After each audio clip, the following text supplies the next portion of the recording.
Euronews. Las noticias. Saludos y bienvenidos a Euronews hoy. Un ciudadano uzbeko ha sido acusado del asesinato del general Kirillov en Rusia. El acusado confesó haber sido reclutado por Ucrania y haber puesto y activado el dispositivo. Moscú reporta avances en la provincia de Kursk y en el este de Ucrania. Varios centenares de soldados norcoreanos han muerto o han resultado heridos luchando a favor de Rusia, según un alto cargo militar estadounidense. El primer ministro polaco, Donald Tusk, se encuentra también en Ucrania. En Siria, el grupo rebelde HTS está consolidando su poder y sectores clave del país están quedando poco a poco bajo su control, siendo los dos últimos el ejército y la policía. Por cierto, Euronews ha entrevistado al reconocido como presidente electo de Venezuela por la Unión Europea, Edmundo González, después de recibir el premio Sájarov. Dice que volverá a Venezuela para su investidura. Pero hay más noticias. Vamos con la actualidad del día. Encuentro de Tusk y Zelensky en Ucrania. El primer ministro de Polonia promete más ayuda militar a Kiev y anuncia la apertura de un nuevo paso fronterizo entre ambos países. Los rebeldes sirios buscan consolidar su poder y toman el control de los servicios de seguridad.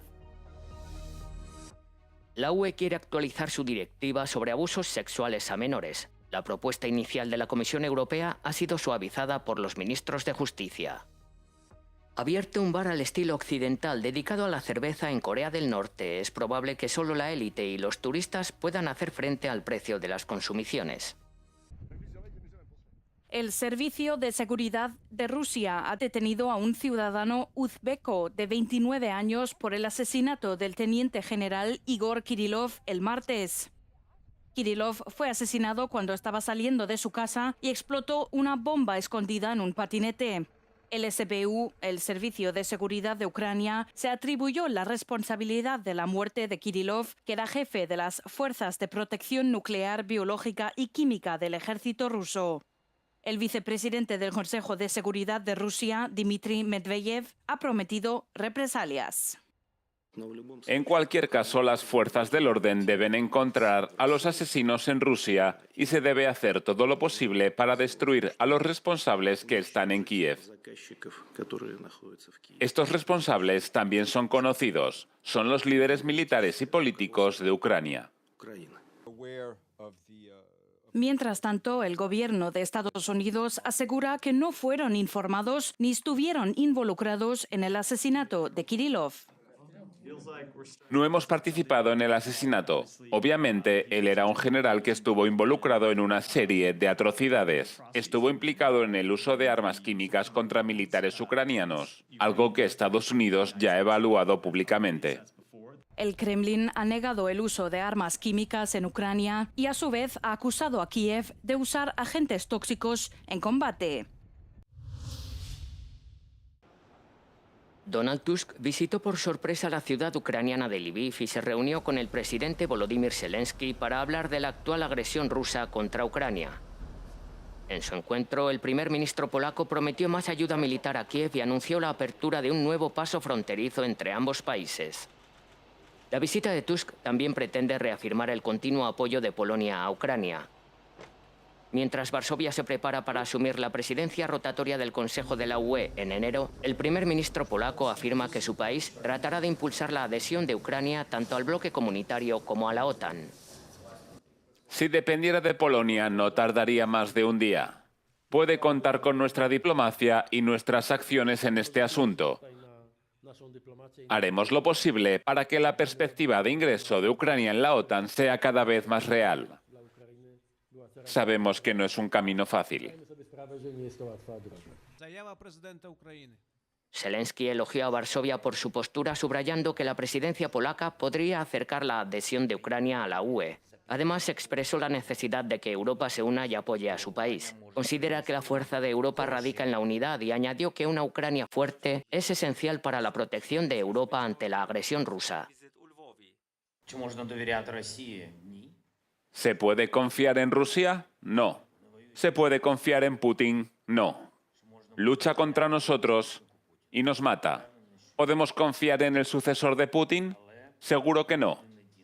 No hay escapatoria. Vivimos en Ucrania, tenemos una larga frontera con Rusia Así que Ucrania tiene que salir muy fuerte de esta guerra. Muchas cosas pueden cambiar para Ucrania en las próximas semanas en el frente diplomático.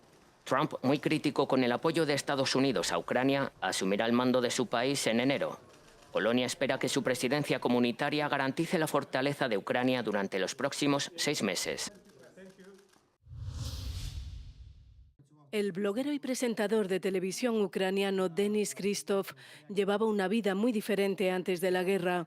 De las cámaras y las pantallas pasó al campo de batalla para evacuar civiles de los lugares más peligrosos del frente. En Avdiivka grabó rescates y evacuaciones que pronto se convertirán en el documental El 1% de la guerra.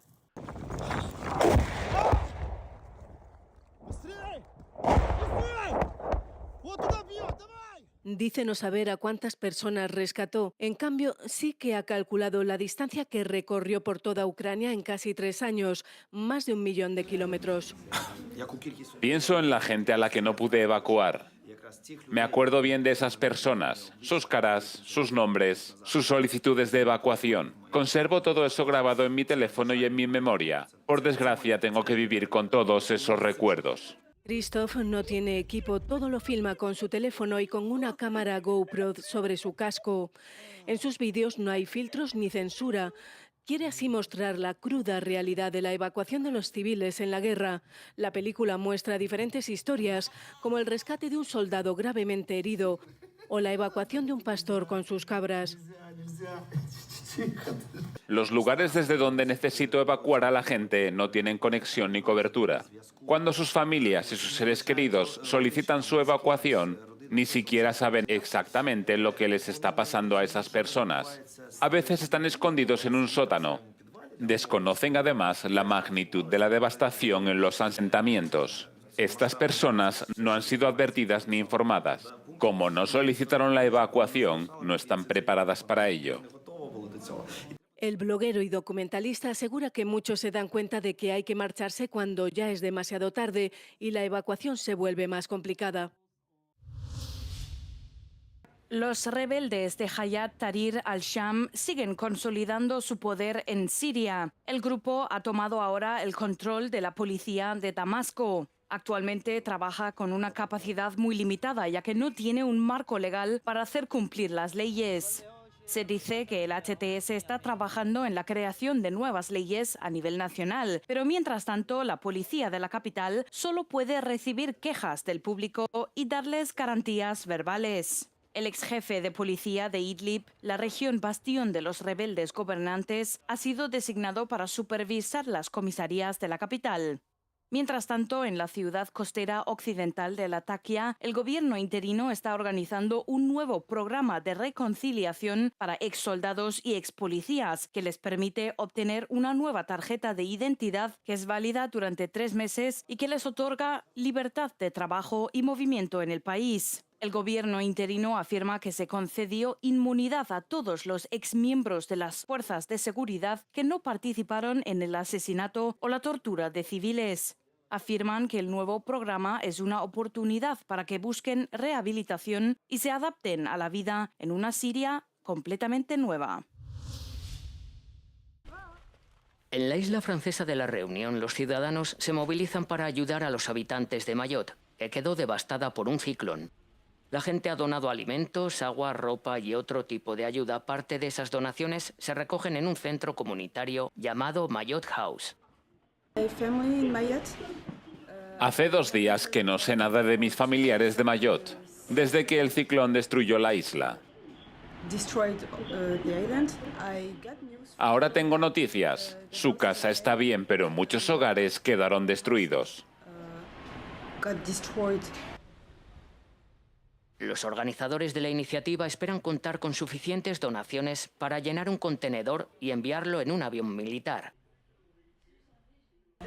La preocupación es conseguir comida rápidamente y la falta de agua. También tenemos brotes de enfermedades porque la gente está bebiendo agua de donde pueden conseguirla y no es necesariamente agua potable. La diminuta isla frente a África, territorio más desfavorecido de Francia, sufrió el peor ciclón en casi un siglo. Las autoridades temen que hayan muerto miles de personas. Los supervivientes deambulan por las calles en busca de agua y refugio. Francia utilizó barcos y aviones militares para acelerar la llegada de rescatistas y suministros a Mayotte el lunes. El presidente francés Emmanuel Macron declaró un periodo de luto nacional y canceló sus planes de unirse a la cumbre de la UE en Bruselas para poder viajar a la isla y evaluar la situación personalmente. El Parlamento Europeo entrega el premio Sájarov a la oposición venezolana. Edmundo González Urrutia y María Corina Machado reciben el galardón a la libertad de conciencia e insisten en la valentía y la lucha del pueblo venezolano contra el régimen de Nicolás Maduro. Mientras que Machado participó a través de una videoconferencia desde Venezuela, donde vive en la clandestinidad desde las elecciones, González Urrutia, exiliado en España desde diciembre, participó en la ceremonia en el Parlamento Europeo de Estrasburgo. Todos los gobiernos tienen sus formas de apreciar la situación. Algunos lo hacen explícitamente, otros lo hacen de otra forma, pero en su conjunto, la mayoría de los gobiernos europeos están con la causa de la recuperación democrática de Venezuela que yo represento. El opositor venezolano aceptó el premio en nombre del pueblo de Venezuela. González Urrutia, que se declaró vencedor de las elecciones presidenciales del pasado julio, asegura que regresará a Venezuela a partir del 10 de enero para su investidura, aunque no ha revelado cómo lo hará. Por aire, tierra o mar. En septiembre, el Parlamento Europeo reconoció a González Urrutia como el presidente legítimo de Venezuela, pero este reconocimiento no ha llegado por parte de todos los Estados miembros. La Comisión Europea abre una investigación formal contra TikTok por la supuesta injerencia electoral y apunta a una posible infracción de la Ley de Servicios Digitales durante los comicios presidenciales de Rumanía. El candidato nacionalista y euroescéptico Călin Georgescu ganó inesperadamente la primera ronda a pesar de ser poco conocido. Las elecciones fueron anuladas después de que el Tribunal Constitucional recibiera pruebas de la injerencia rusa en el proceso de votación. La democracia solo puede desarrollarse si no hay manipulación. El ciudadano libre debe poder expresarse libremente y si se le engaña mediante algoritmos que no funcionan o con otros medios de manipulación que parecen proliferar en las redes sociales, es inaceptable. Entonces hay que combatir todo eso mediante la ley. La investigación acusa a TikTok de no mitigar adecuadamente los riesgos en relación con la integridad de las elecciones en Rumanía. Las preocupaciones de la Comisión se refieren al funcionamiento del algoritmo de recomendación de la red social y al sistema de anuncios políticos que requieren un etiquetado claro. Si se determina que no cumple la legislación de la UE, TikTok podría enfrentarse a una multa de hasta el 6% de sus ingresos globales.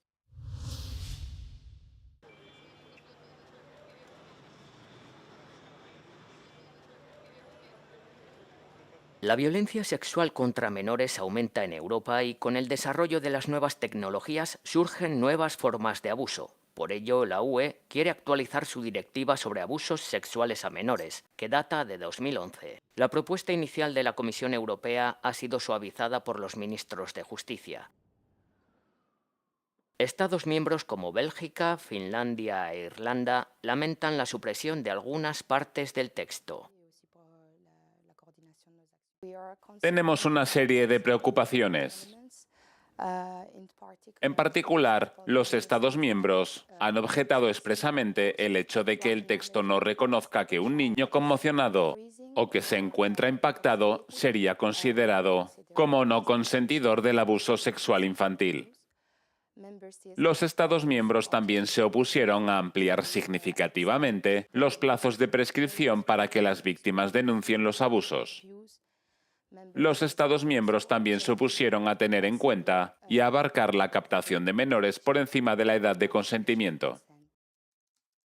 En concreto, la propuesta pretende actualizar la legislación penal para tipificar como delito la violación de menores retransmitida en directo por Internet, la posesión e intercambio de manuales de pederastia y las noticias falsas de abusos a menores. También prevé ampliar el plazo durante el cual las víctimas pueden presentar una denuncia. Se espera que los eurodiputados apoyen una directiva más ambiciosa. En esta directiva solamente se habla del delito en sí y de las penas. Un punto importante que nos gustaría destacar es que el plazo de prescripción sea más largo, porque muchos niños víctimas de abusos tardan años, incluso décadas, antes de atreverse a acudir a un tribunal o a una comisaría. Este es un paso muy importante que falta en la directiva actual. El texto aún puede modificarse. Tras la votación de los eurodiputados tendrán lugar las negociaciones entre la Comisión Europea, el Consejo y el Parlamento Europeo. Se calcula que 1 de cada 5 niños en Europa es víctima de algún tipo de violencia sexual. Solamente en 2022 hubo 1,5 millones de denuncias de abusos sexuales a menores en la UE.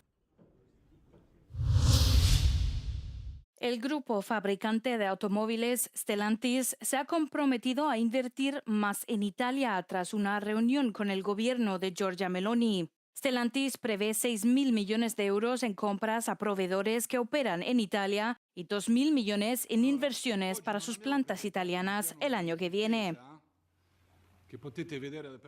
La crisis del mercado automovilístico se acelera tanto en Europa como en Italia y a pesar de los 1.000 millones en incentivos lanzados por el gobierno este año, las matriculaciones siguen disminuyendo.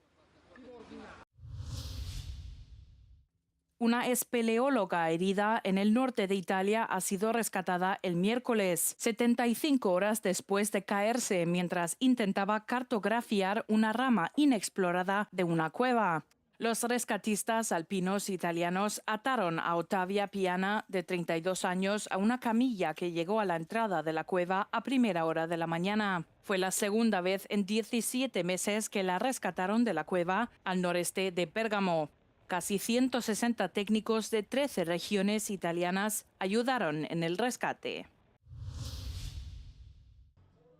En Pyongyang, capital de Corea del Norte, se ha abierto un emblemático bar dedicado al consumo de cerveza. Este vídeo propagandístico emitido por el gobierno norcoreano muestra el enorme establecimiento de estilo occidental construido en uno de los nuevos distritos de la ciudad. Los visitantes pueden comprar la cerveza elaborada en el país, Taedonggang, que procede de una cervecería que el régimen norcoreano compró a Inglaterra y estableció en Corea del Norte en 2002. Aquí en la calle Rimung, este espacio dedicado a la cerveza, Hwangson Taedonggang, fue construido gracias a nuestro respetado secretario general, que quiere que nuestro pueblo disfrute de una vida mejor. Aunque Pyongyang anuncia una rica cultura cervecera norcoreana, sigue siendo una bebida reservada a la élite. La mayor parte de la población norcoreana, mayoritariamente rural, lucha a diario contra la pobreza y la inseguridad alimentaria. La gente debe canjear vales de comida para poder comprar cerveza, y la mayoría no puede permitirse sacrificar la pequeña cantidad que puede gastar en comida. Solamente en Pyongyang, los hombres reciben exclusivamente vales de cerveza especiales. En las zonas rurales, la gente debe recurrir a cervezas caseras de baja calidad. Así, es probable que las cervecerías de alta gama como esta solamente sean frecuentadas por la élite de Pyongyang y un pequeño número de turistas internacionales. Cada vez más noruegos se enfrentan al aumento de la pobreza. El impacto se ve en las colas cada vez más largas para recibir la ayuda navideña del llamado Ejército de Salvación del país. Según su índice de pobreza, 1 de cada 5 noruegos tiene dificultades para llegar a fin de mes. Esta semana el ejército distribuirá cajas con alimentos navideños a 1.400 familias noruegas. Nunca pensé que me convertiría en alguien que necesitara esta ayuda. Así que para mí solo el hecho de cruzar la puerta ya ha sido un largo camino. Tras años de altos precios, cada vez son más las personas que acuden al Ejército de Salvación en busca de ayuda. La mayoría de las personas que acuden a ellos también reciben prestaciones de la Administración Noruega de Trabajo y Bienestar. La organización benéfica hace ahora un llamamiento al gobierno. Los índices de nivel de subsistencia son irracionalmente bajos, nuestras colas crecen y mucha más gente necesita ayuda. Así que hay que aumentar la asistencia social. Las dificultades económicas durante las Navidades de este año son especialmente frecuentes en las familias con niños. A principios de este año, el Instituto Nacional Noruego de Investigación del Consumo publicó un informe en el que concluía que debería aumentarse la ayuda social.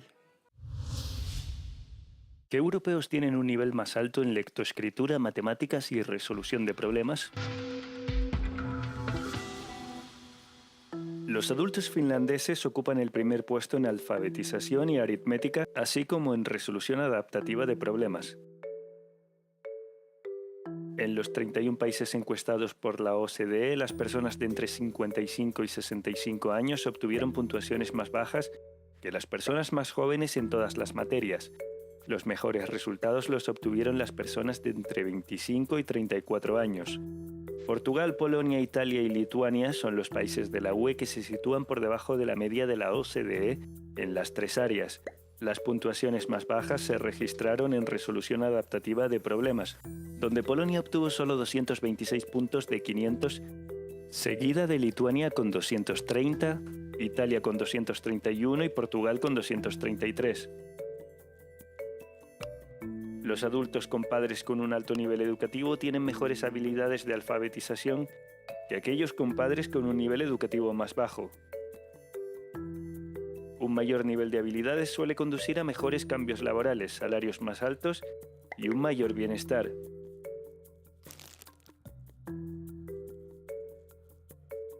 La brecha entre adultos de diferentes orígenes socioeconómicos es menor en España.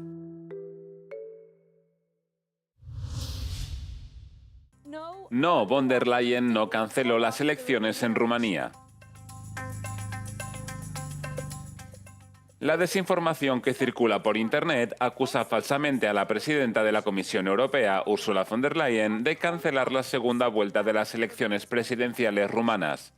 El Tribunal Constitucional de Rumanía canceló la segunda vuelta a principios de mes, después de que este ultranacionalista poco conocido, Călin Georgescu, arrasara en la primera vuelta. Un actor estatal estuvo detrás de su exitosa campaña en TikTok, según información desclasificada de la inteligencia rumana. Pero von der Leyen y la institución de la Unión Europea que dirige no tomaron la decisión de cancelar la votación. Sin embargo, detectamos varios vídeos en TikTok acusando falsamente a von der Leyen de presionar a Bucarest para evitar que Georgescu fuera elegido, cancelando la segunda vuelta. Muchos de ellos muestran signos de manipulación con inteligencia artificial y de haber sido manipulados artificialmente a través de canales. Varios sitios web rumanos también han acusado a von der Leyen de interferir en las elecciones. Citan lo que describen como un influyente medio de comunicación francés, François, que en realidad es una conocida plataforma de desinformación propiedad de un conspiracionista. También hemos detectado noticias que hacen afirmaciones similares en YouTube. Veamos por qué estas afirmaciones son infundadas. Se trata de una decisión judicial interna del Tribunal Constitucional rumano que citó revelaciones de inteligencia sugiriendo que la legalidad de las elecciones estaba en riesgo. La Comisión Europea ha intervenido solicitando urgentemente más información a TikTok sobre su posible papel en la campaña electoral. Pero esto forma parte de la actuación de la Unión Europea para evitar la difusión de desinformación en las plataformas online en virtud de su normativa digital, conocida como Ley de Servicios Digitales. Hasta aquí el informativo de este miércoles. Ya saben que suyos son los comentarios. Gracias por compartir y por todos sus me gusta. Pueden seguir informándose a través de nuestro canal, nuestras redes sociales y nuestra página web. Les dejamos con el no comment del día, en el que verán un robot que emplea inteligencia artificial avanzada para enseñar a estudiantes en Alemania. Esto es todo. Buenos días, buenas tardes, buenas noches.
Awesome.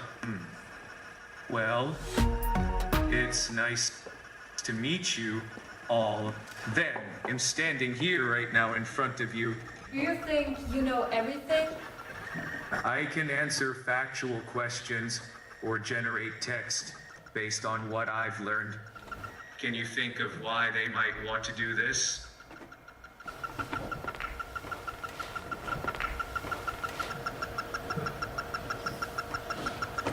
I'm standing here right now in front of you. Picty Green might have a S. Your name, Yen Niru. Okay, that's a hallucination. Teaching is an art, and I can't express the human touch a teacher brings. Plus, I don't have a classroom management system to control you little monsters.